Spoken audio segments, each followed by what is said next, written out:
Follow these steps to install the cup chute with the new fixed mount.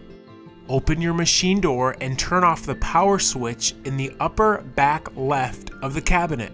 Then open the cup door here so you can remove the cups from the column on the right. Then loosen the Phillips screws here so you can take off the cup chute.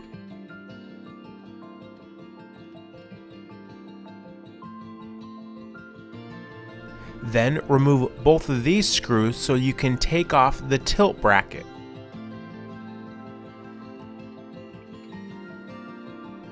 Take the new bracket and secure it in here with 2 Phillips screws.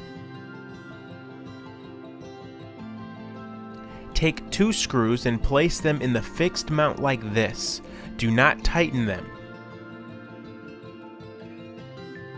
Now place the cup chute on. Then tighten the screws.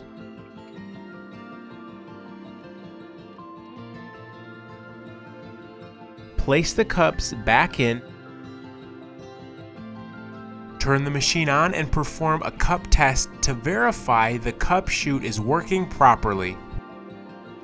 For more assistance, contact Vendnet USA at 1-800-833-4411 or email service@vendnetusa.com.